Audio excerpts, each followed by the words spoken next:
to be able kwa shule za wasichana kuperform well katika university in science subjects.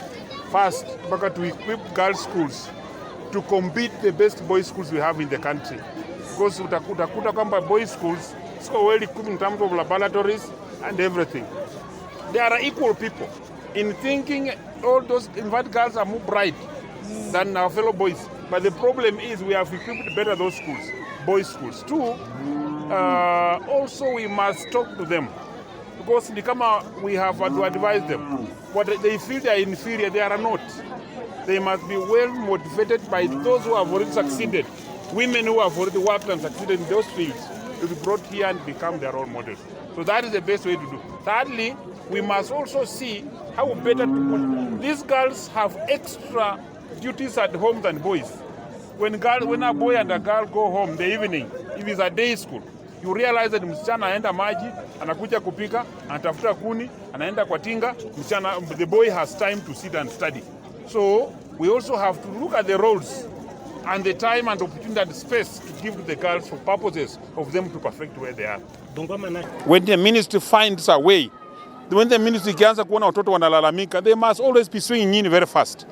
They delay to swing in that institute.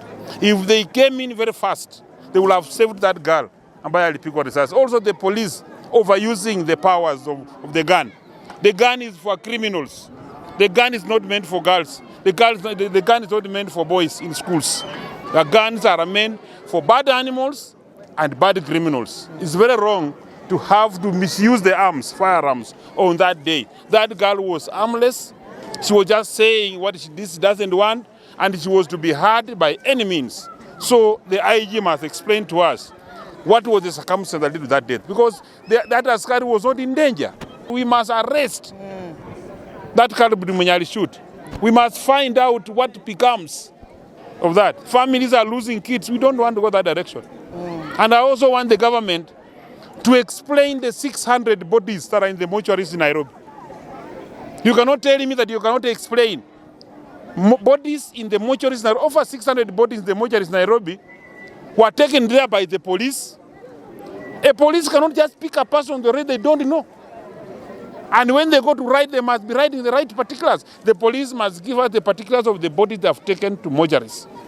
Some of those bodies in the mortuaries must have been the massacre process that took place during the Gen Z strikes. So we must be told, kuna watoto wana miss in families. Families that are missing their kids must get to know and get the bodies because they have decomposed bodies. It requires a DNA to test. 600 is a mass. In fact, it should be called an international massacre for the 600 bodies. We must know where are those bodies. When the police took the bodies into the mortuary, you must first state where you took the body. You must first explain the date of maybe it was a road accident or it was from mob justice. They must be having the data. So the police have a reason to explain to us those 600 bodies that are done. More of the bodies are girls. That is a problem. We must find out actually what caused those deaths. Things that we will have even handled instead of the impeachment. Instead of dealing with impeachment, MPs could have seen that in fact it was a hurry. What is the hurry for moving from NHIF to chief or chef? You see, explain to us. There is, and in fact, you cannot just, and you see even some people lost jobs. Actually, from NHIF to chief, some people lost jobs. And then data was lost. And that's not even the major reason. The other thing that we lost in this country is eduafia. You realize that these kids, these schools, when they were sick during the UPI and eduafia time, they were just being taken to hospital, they are treated, the insurance pays the money, they come back to school. When eduafia was removed, some students were on dialysis, even some were outside this country on dialysis. The insurance stopped and the parents were to pay from India. Some parents were going to pay as much as 2 million in India. So let us prioritize the people's issues. That is the only thing I can say.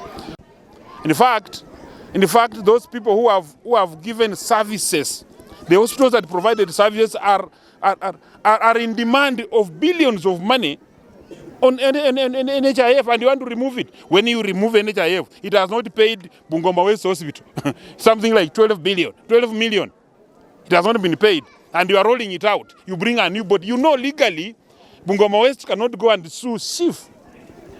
He can't sue because it's a different body. He will need to sue NHIF, which is deleted. So those are the challenges we're asking ourselves.